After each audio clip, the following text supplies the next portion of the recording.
Alors que 2015 tire à sa fin, le secrétaire général de l'ONU, Ban Ki-moon, a résumé cette année charnière au cours de laquelle l'organisation a marqué son 70e anniversaire.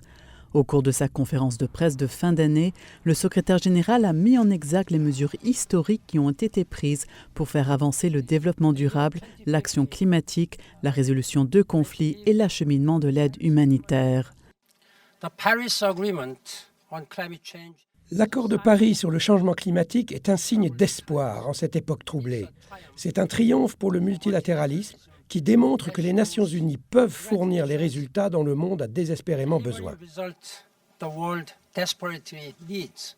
Évoquant le flux épique de réfugiés et de migrants qui a marqué 2015, le secrétaire général a appelé à un nouveau pacte mondial sur la mobilité humaine. Il a aussi appelé à mettre un terme à la diabolisation sur la base de la religion, l'ethnicité ou le pays d'origine. Ban Ki-moon a aussi appelé à accorder plus d'attention au financement de l'aide humanitaire, à la prévention et à la résolution de conflits et aux violations des droits de l'homme. Tout en prenant note des avancées diplomatiques timides qui ont été réalisées pour trouver une issue au conflit en Libye, au Yémen ou encore en Syrie, il a exhorté à s'attaquer au problème de l'extrémisme violent, à l'aggravation de la situation au Burundi et à l'instabilité dans le Soudan du Sud. Le secrétaire général a aussi qualifié l'agenda 2030 pour le développement durable qui a été adopté en septembre par les États membres de guide global pour un avenir qui ne laisse personne de côté.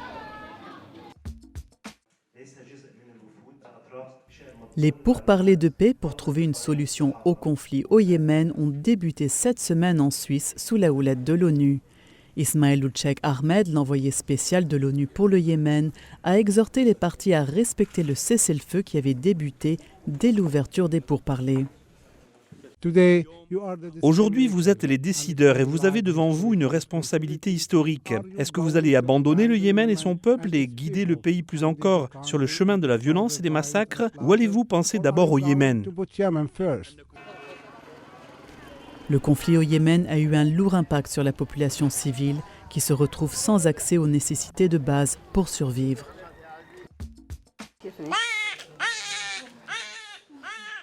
Toutes les 2 secondes, un bébé est né dans une zone de conflit. Plus de 16 millions de bébés sont nés dans des zones de conflit en 2015, ce qui représente une naissance sur 8 dans le monde.